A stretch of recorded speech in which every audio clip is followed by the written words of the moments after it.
ایک دفعہ قریش کے سردار اکٹھے ہو کر حضرت ابو طالب کے پاس آئے اور کہنے لگے کہ آپ کا بھتیجا ہمارے خداؤں کو برا بھلا کہتا ہے اور ہمارے آباء و اجداد کو جہنمی کہتا ہے، تو آپ اسے منع کیجیے۔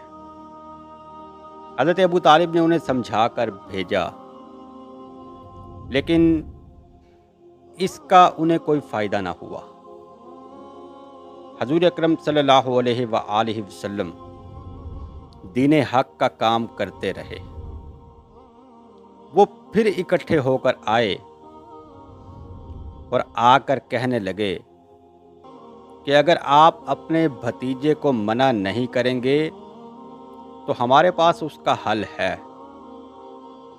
تو حضرت ابو طالب پریشان ہو گئے کہ کہیں یہ میرے بھتیجے کو نقصان نہ پہنچا دیں۔ آپ نے کہا، بیٹا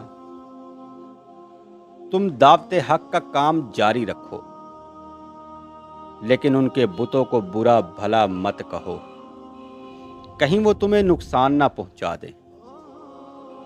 حضور اکرم کی آنکھوں میں آنسو آ گئے اور کہا، چچا اگر یہ لوگ میرے دائیں ہاتھ پر سورج اور بائیں ہاتھ پر چاند رکھ دیں تب بھی میں اس دعوت حق سے باز نہیں آؤں گا جس کا میرے رب نے مجھے حکم دیا ہے۔ تو حضرت ابو طالب نے آپ کو گلے سے لگایا اور کہا، بیٹا جاؤ، جس طرح چاہتے ہو اس طرح دعوت حق کا کام کرو، میں جب تک زندہ ہوں تمہاری حفاظت کروں گا، تمہاری حمایت کروں گا۔ قریش کے لوگوں کو جب یہ پتہ چلا تو انہوں نے ایک خوبصورت نوجوان عمارہ بن ولید حضرت ابو طالب کے پاس بھیجا۔ وہ بہت خوبصورت تھا اور کہا کہ آپ اسے اپنا بیٹا بنا لیجئے اور اپنے بھتیجے محمد کو ہمیں دے دیجئے۔ تو حضرت ابو طالب نے کہا کہ ایسا کبھی بھی نہیں ہو سکتا، جو میرے بھتیجے محمد کا دشمن ہے وہ میرا بھی دشمن ہے۔ تو وہ غصے میں آ کر چلے گئے۔ پھر آپ نے بنی ہاشم کو اکٹھا کیا اور ان سے وعدہ لیا کہ وہ حضور کی حفاظت کریں گے، حضور کی مدد کریں گے۔ تو پھر سب نے حضور کی حفاظت کرنے کا وعدہ کیا۔ تو حضرت ابو طالب کچھ مطمئن ہو گئے۔ پھر اس کے بعد کفار نے حضور پر ظلم و ستم کی انتہا کر دی۔ کبھی پتھر مارنا شروع کر دیے، کبھی نوجوان لڑکے آپ کے پیچھے لگا دیے جو آپ کو تنگ کرتے تھے، آپ کو پتھر مارتے تھے۔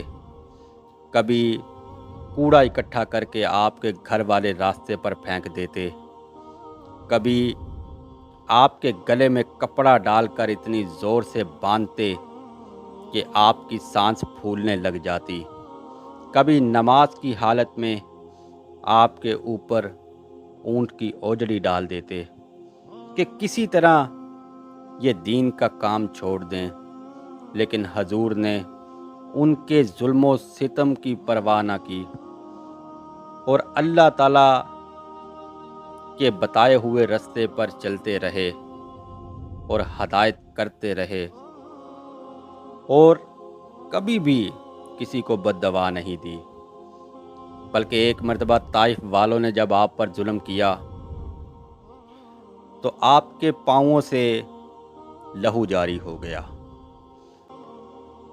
تو جو فرشتے پہاڑوں پر جن کی ڈیوٹی تھی وہ آپ کی بارگاہ میں آئے اور کہنے لگے کہ اگر آپ کہیں تو ہم ان دونوں پہاڑوں کو آپس میں ملا کر انہیں تباہ کر دیتے ہیں۔ لیکن حضور نے کہا کہ میں اس کام کے لیے نہیں آیا، میں تو لوگوں کو جہنم سے بچانے کے لیے آیا ہوں۔